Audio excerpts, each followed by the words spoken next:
Are we live, bruh? Okay, I'm not Japanese Johnny. Hello, everyone. This is Video Game Lover here, and I decided to introduce you guys a new series that I'm going to do because I don't do the chill stream really anymore. I do occasional live streams, but not right now. I decided to do something called Anime Talk. It's where I just talk about anime or anime news or what I've been currently watching because I've not discussed what I saw spring of anime this year. So unless you look into my Instagram and you will see. So another thing is that this is while yes I am using StreamYard, this is not going to be a public live stream. It's just going to be me talking, and that way I'm able to discuss and talk anime for you guys. So first of all, let me just talk about certain animes that I've currently excuse me, watching right now. Let me just share my screen. Hopefully this doesn't take forever because sometimes StreamYard does that.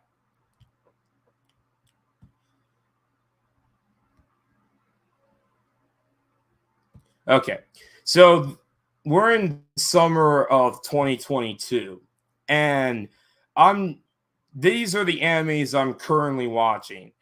Devil's a Part-Timer Season 2. And I know a lot of people have been having problems with this season, and, I'm one of them. The main issue that everyone has been having with this season is the art style. The art style doesn't look as clean as Season 1, and the reason for this is that Studio 3 Hertz is doing it and not White Fox. White Fox were the people that did the first season. So, 9 years in the making, and that's what we kind of get animation-wise, but it's still funny. I'm still having a good time with Season 2 of Devil's a Part-Timer, but I think the reason that everyone's kind of being harsh about this season is, are they going to adapt the terrible ending of the light novel? Now, I'm not saying this because I thought it was terrible, but there's a lot of people that thought the ending was horrible.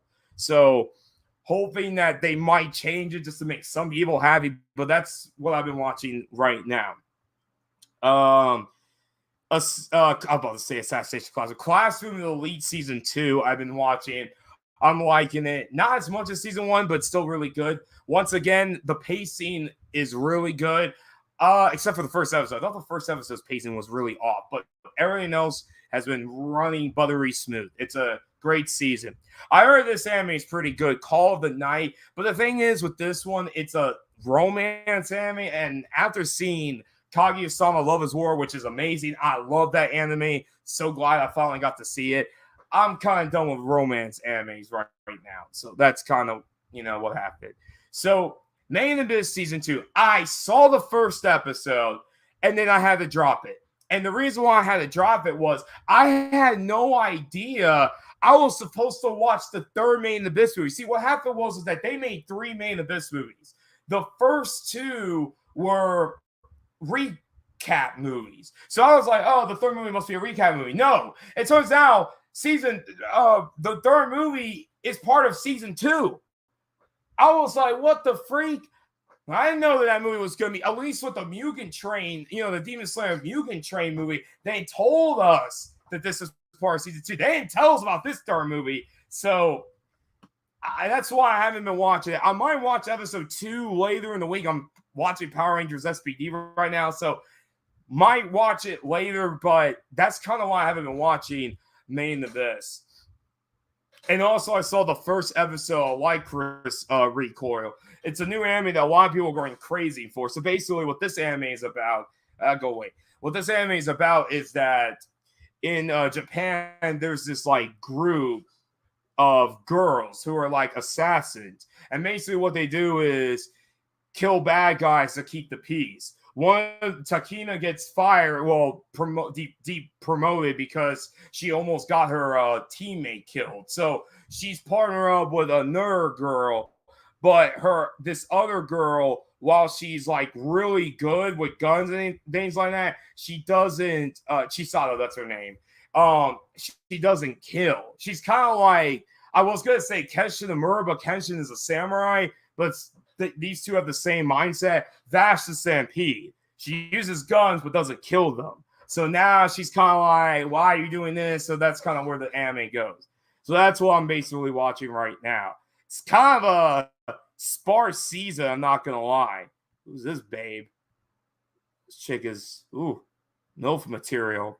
Anyways, I know a lot of people are liking Overlord, but I never got into that series. So that's what I've been watching. Oh, I forgot to mention that there is a Kakegurui spinoff that just came out. Let me try to find that. Where is it? Right here, Kakegurui Twin. It's basically a prequel series of Kakegurui. It's basically shows Mary's story. So yeah, I'll be watching that. It's only 6 episodes, which is really strange. So now let me get to I finally saw the third My Hero movie, which I really liked. I really enjoyed that movie. A lot of great action. Rhodey was a great new character. I really hope one of these days they bring him back in the anime. I actually liked Rhodey. He was a great new Rhodey Arabi. He was a really good new character. So it was a great movie, but the only problem was, did season 5 really have to be sacrificed for that movie? I'm just being real. So anyways, what's this anime doing here? Okay. So let's get to all the animes that I've seen from spring. We have Spy Family. Of course, I had to see that. I noticed its rating kind of went down. It was at 9.1, but it's at 8.8. Spy Family is really, really good. So to give you guys what this anime is about, it's about a spy named Twilight, who also goes by Lloyd.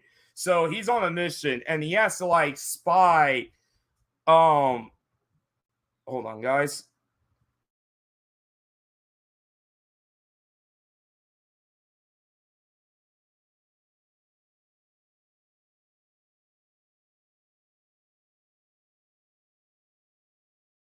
Hold on, guys. I'll be right back.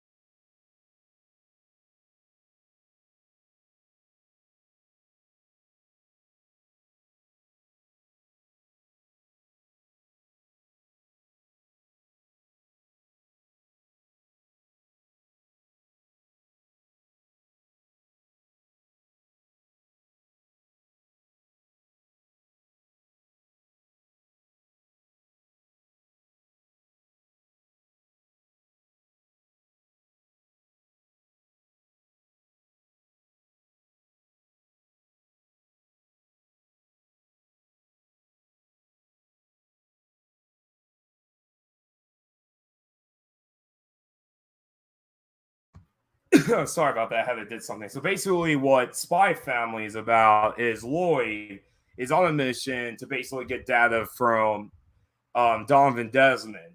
So the only way for him to do that is he has to get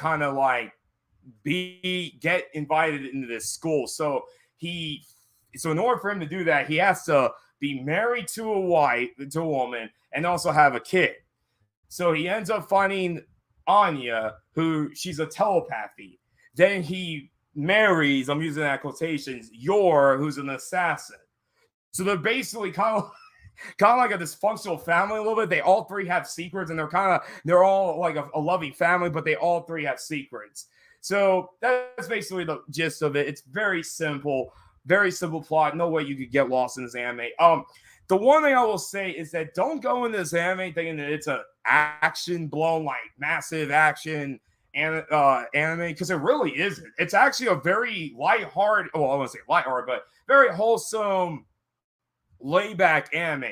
There's only 3 episodes that are kind of action-packed a little bit. It's the first 2 and episode 5. That's really it.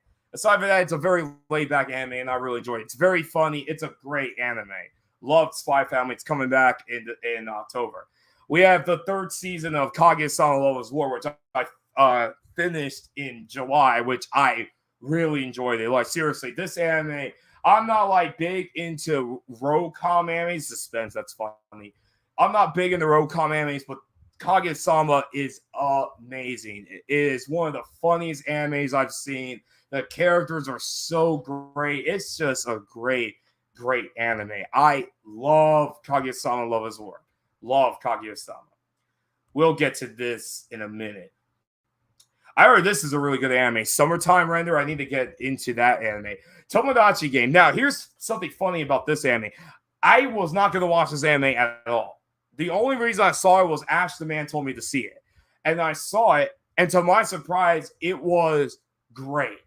It was a great anime. So basically, what's it about is that Yuichi and his friends they're like setting up a trip for a trip for their school, and all of a sudden their money disappears. All of a sudden, all 5 of them end up getting like kidnapped into Tomodachi Game.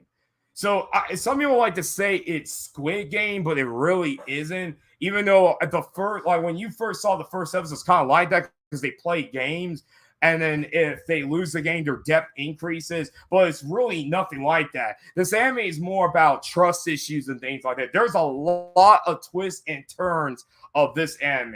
The characters, well, I want to say the characters are great, but Yuichi's a great main character. Same thing with Tenji. Tenji's a great character as well. So like this anime it's really solid. The pacing is great. Not one episode felt boring. I was pleasantly surprised by Tomodachi Game.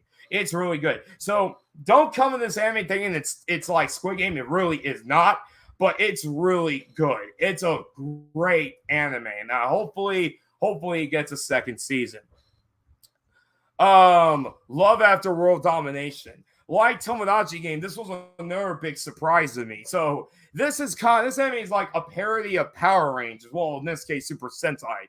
So what's it about is Fudo is the Red Ranger, but all of a sudden he ends up falling in love with Desumi, who happens to be one of the main villains of the Gecko, who is like this evil secret society. So they have to like hide their love because both of the agencies don't accept love at all. So they have to keep it secret. It's a really fun anime. Really funny anime. Like Spy Family, very wholesome anime. It's a really solid one. I was pleasantly surprised with this one as well. I really enjoyed Love After World Domination.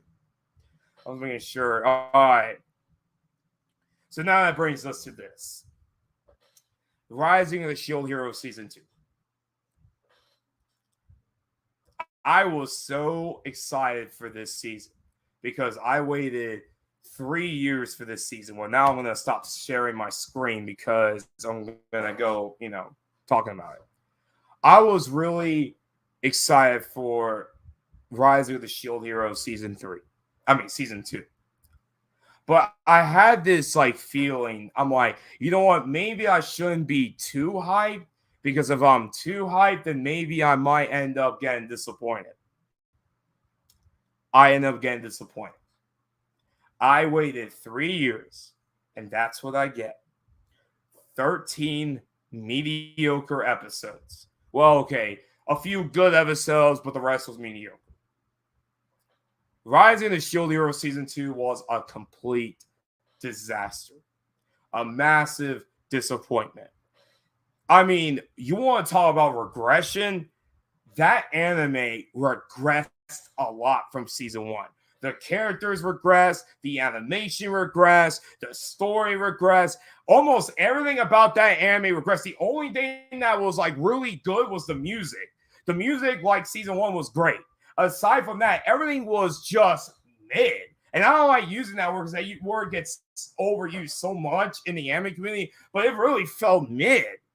So basically for season 2, it starts out with them, and it's kind of weird because for some reason, Naofumi and the other heroes, I like to call them the 3 students, they don't like each other, which is really weird because didn't they all have to work together? Because one of I forgot who was it. It was some fairy girl. She was going to end the world because she was getting tired of how Naofumi and the other heroes would not get along.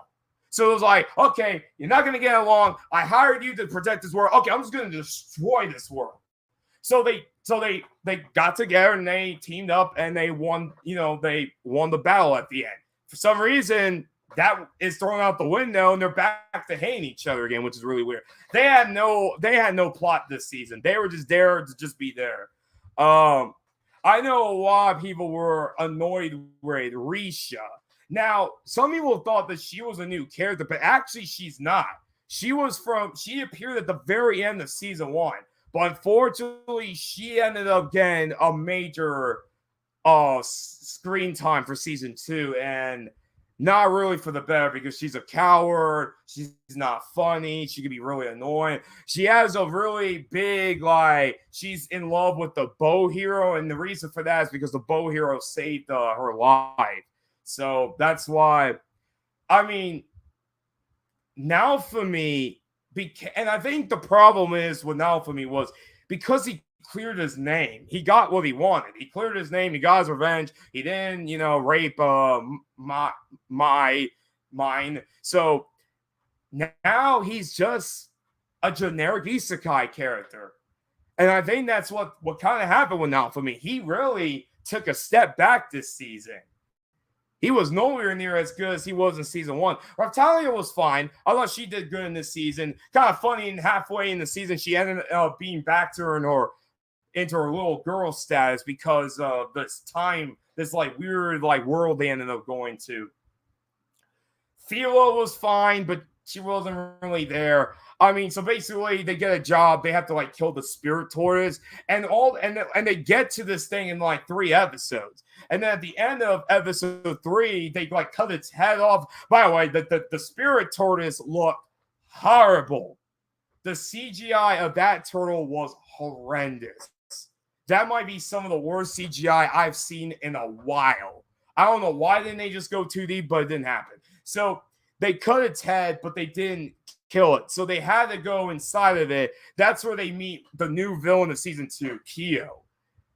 Kyo, it was a horrible villain. Very annoying. Typical generic motivation. He was basically, he was a neat in a way. He was like a dude that just plays video games all day. And then all of a sudden, he decided just this one day, he took his own life. And then all of a sudden, he's warped into here. So he becomes the new villain. They kill the spirit tortoise, but spoiler alert, Os has to sacrifice herself. The reason why I said it is because Os really didn't have much of a role. Then they go into now for me and them go into this weird island. And then there's no way to escape, so they have to find a way to escape. They meet Kizuna, which a lot of people liked, and I think she was a good character. And then it ends with them beating Kyo, and that's really it. I mean, really, there's just not much to talk about season 2 story-wise. It was just there. It was just there. You know what I'm saying? It was just there. And also, his other plot was Kyo wanted to create waves. Waves were when all the enemies spawn. And it was just mediocre. So, I mean, I was in disbelief. The animation was really off for this season. Even when I saw that first episode, I was like, well, something's really off with this animation. It looks a lot choppier than what it was in season 1. So, and then a lot of people were saying that, yeah, this animation was really choppy. So, the animation regressed. One of the main, and I kind of mentioned this, one of the main issues I did have with this season was the pacing. The pacing in the episodes were so bad. Some episodes were too slow, but the actual story plot was way too fast. It was like I was watching God of High School again with its incredible fast-paced pacing. We're going through 100 chapters of episode. So it was just sloppy pacing, man. It was so uneven. And then to add insult to injury, the last episode was a filler episode, I guess, just to kind of build up to season 3. It was a funny comedy episode. It was just not needed. It was not needed. That episode didn't have to happen. So some people are wondering if season 3 is going to happen. They confirmed they are doing it. But honestly, I'm going to be honest. They should delay season 3 because they need to go back to the drawing board. They need to find out what went wrong in season 2 because they angered a good portion of their fan base. They angered a massive portion of their fan base. So they're going to have to look back and find out what went wrong with this season. Maybe, I hate to say this, kind of fire some people for this second season. I mean, everything was just it was a step back. The writing, the characters, the animation, the pacing, everything about it was just regression. You know, like it was just bad. It was just bad, man. So that's what I gotta say about Shield Hero season 2. I know a lot of people wondering what are my thoughts on it. There it is. It was a very disappointing season. So, well, that's all I have to say for the anime talk. That's what I've been watching. That's what I watched spring, and this is what I've been watching in the summer. So, thank you guys for watching this first edition of the anime talk. Now, I'll catch you guys later. Peace.